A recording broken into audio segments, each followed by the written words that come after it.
Ruto completely cornered by the surging opposition at home? If you asked our neighbors across the border, specifically Uganda, they'd probably nod and whisper, yes, and he needs help. The fear, the self-doubt, and the anxiety that comes. But the man extending that help isn't just any Ugandan. It is none other than General Muhoozi, the powerful military boss and son of Uganda's longtime president, Yoweri Museveni. Taking to Twitter, Muhoozi said, "The only Kenyan I support at this point is Afande Ruto. If he needs any support from UPDF, we shall provide." And this declaration couldn't have come at a more charged moment. President Ruto is under intense public scrutiny after the Saba national protests shook his administration to its core. Videos from the protests revealed not just police officers in the streets, but also heavily armed Kenya Defence Forces personnel patrolling hotspots like Naivasha and the Nairobi-Nakuru Highway.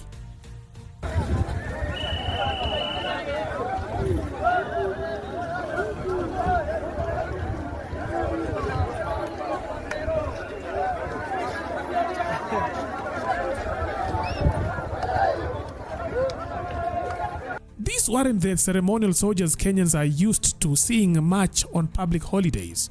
These were elite special forces rolling out military tankers, wielding FN Scar rifles, firearms typically reserved for counter-terrorism and high-stakes missions, not for an armed civilian protest.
The images and videos of KDF units confronting protesters sparked a flurry of speculations online.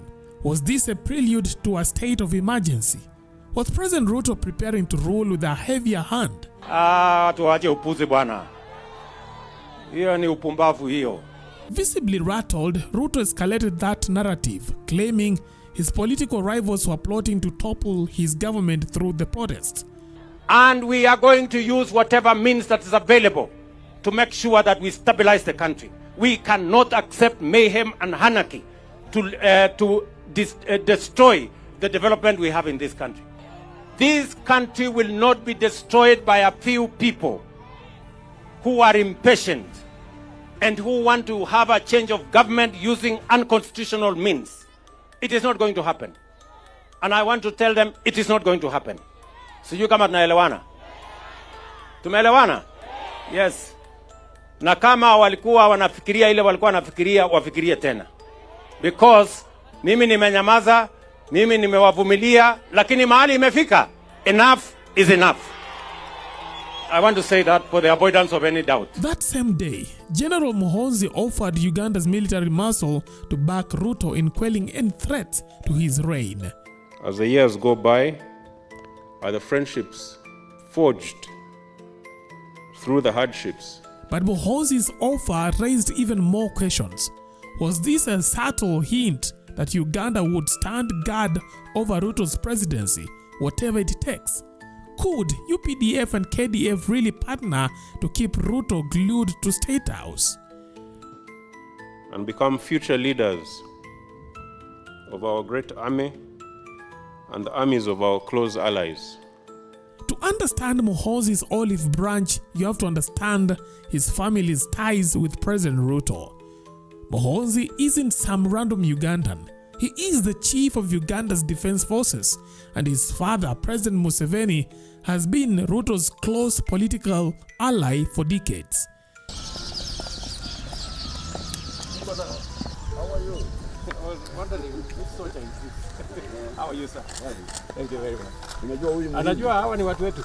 Habari yako ndugu? How are you? The two leaders have dined together, campaigned for each other, and traded favors that blur the lines between diplomacy and friendship.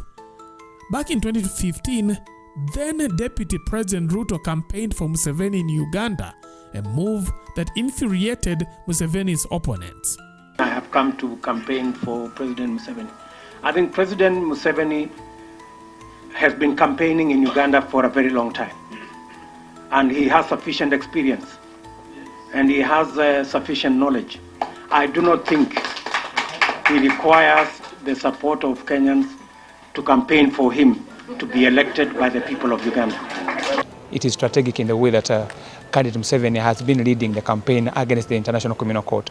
Everyone knows Ruto is a suspect, and of course we have also had allegations that even in Uganda, apart from Konyi, this government has files pending for the investigations. So tight is their bond that critics accuse Ruto of copying Museveni's playbook. From adopting the yellow branding of Uganda's NRM party for his UDA in 2022 to allegedly borrowing autocratic tactics.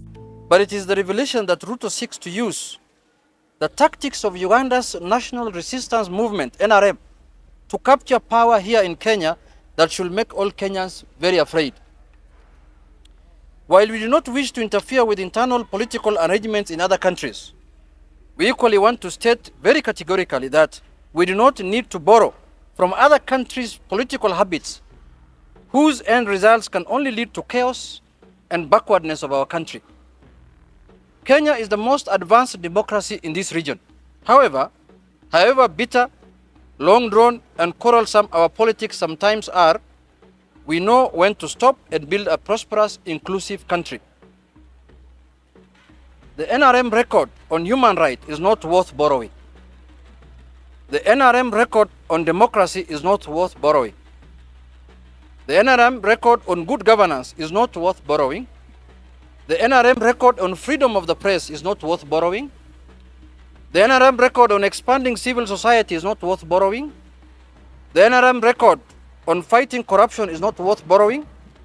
The NRM record on creating a cohesive society is not worth borrowing. The NRM record on uplifting people from poverty is not worth borrowing. Many Kenyans believe Ruto is auditioning to be Kenya's Museveni, a leader with a grip on power that is as enduring as it is controversial. And therefore, when the president starts to speak in the manner in which Museveni speaks, take it seriously. I want to give you legal evidence. Even worse, the NRM is a party of lifetime presidency. In embracing the NRM with its authoritarian and democratic antagonistic expansionist and anti-competition tendencies, DP Ruto reveals to all what life under him will be, and worse, that in the event he captures power, he will never relinquish it again, and he's going to become a life president, as we see from where he's borrowing from. NRM. We can guess that Ruto also wants advice, and he wants to hire political advisors from the NRM on how to destabilize the country in the event he loses the next election, as we believe he will. We have said before, and we want to repeat it here, that William Ruto is not fit to be president of Kenya. Temperamentally, ideologically, historically, and politically, Ruto is not fit to govern this country.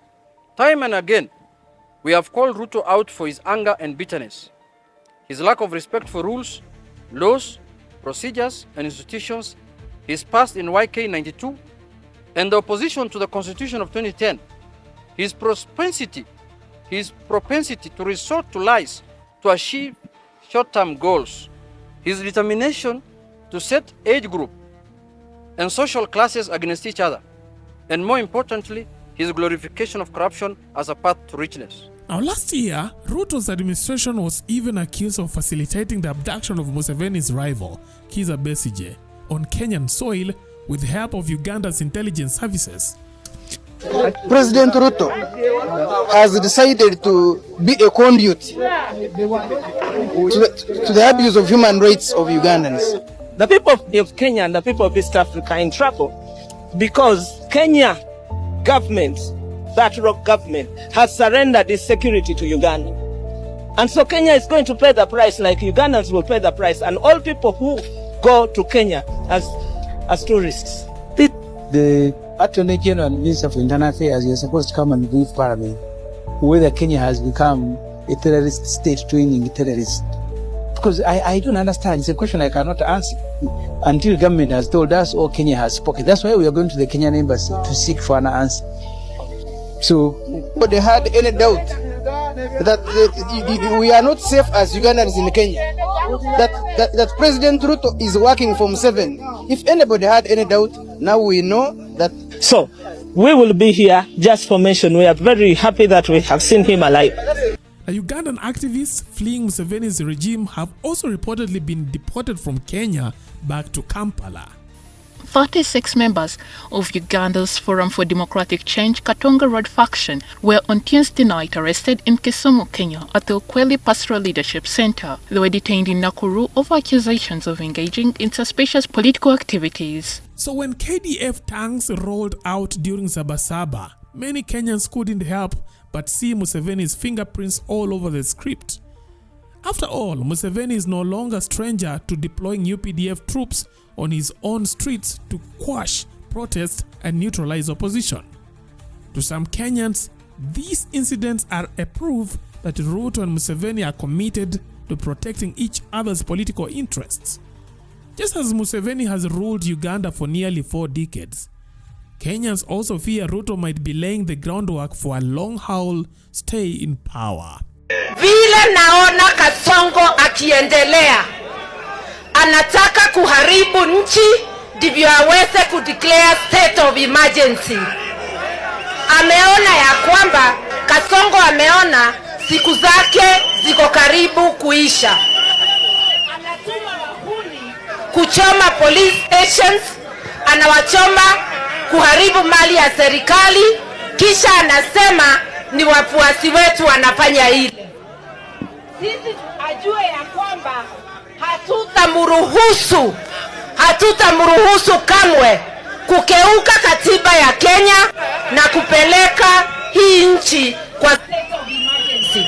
And with Muhoozi now offering UPDF support, Kenyans couldn't help but wonder, is this a president securing his grip or a leader on the ropes, reaching out for a lifeline from his powerful Ugandan friends? What are your thoughts? Leave your thoughts on the comment section. That is it for now. Thanks for watching. Let's meet next time. Bye-bye.